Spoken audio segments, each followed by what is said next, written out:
right, let me walk you through this in a way that will actually click, because once you see this, you can't unsee it. The examples you're looking at come from December 16th, 2025, on a 4-minute chart of the NASDAQ 100 futures. And before we even talk about entries or exits, you have to understand one foundational truth about how markets move.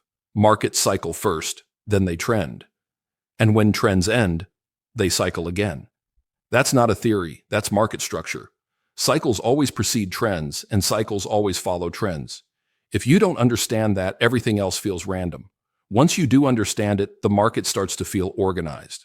Now, one of the very first characteristics of a cycle is that it forms what looks like a sine wave. In sine-wave, the cyan line represents the cyclic component of price, and the yellow line, which we call momentum, or mo, represents the force following that cycle. When momentum follows the cycle, rather than fighting it, you get this smooth, rhythmic sine wave structure. On this chart, you can actually see that begin to form right around 9:54 a.m., and that rhythmic behavior continues all the way until about 11:54 a.m. Every turn follows the same logic. The cycle turns first, momentum follows, and price responds. This is where things start getting really useful. Whenever cycle and momentum intersect, that intersection normally marks an inflection point. That's the market telling you, hey, a turn is imminent. Not confirmed after the fact, imminent. It's the moment where the cyclic component of price has completed its interaction and is preparing to rotate. That intersection is your heads up to start paying attention. Now here's the key distinction most traders miss.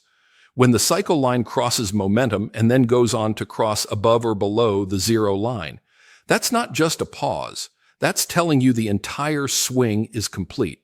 That whole move has played out.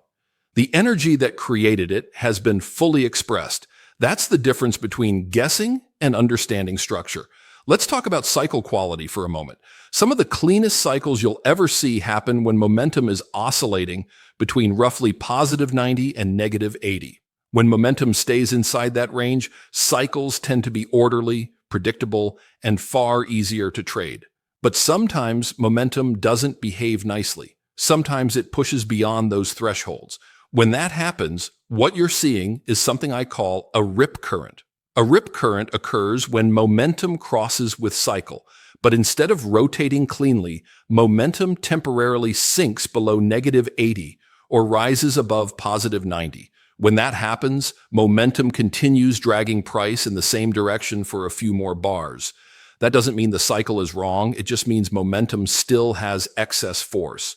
Price may meander, stretch, or overshoot until momentum finally tilts back out of that extreme zone. And this is where patience pays you. In rip current conditions, the worst thing you can do is rush an entry. The best thing you can do is wait.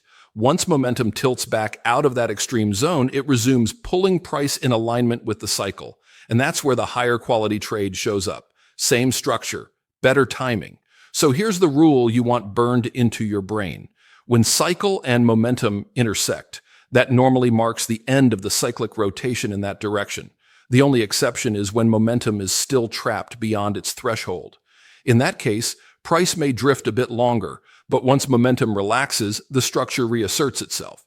This is exactly why sine-wave is a predictive engine, not a lagging indicator and not a generic signal tool. It's showing you ahead of time where price is likely to move based on the underlying structure of the market, not after the move has already happened. It reveals when a cycle is forming, when a swing is nearing completion, and when momentum is about to shift.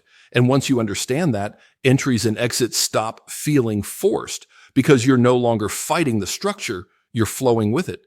And if this helped you start seeing cycles more clearly, make sure you watch our next video where we break down how to spot trends in the market using sine-wave. Because once you understand how cycles transition into trends and how trends eventually roll back into cycles, you'll start seeing market structure in a completely different way. That's one you're not going to want to miss.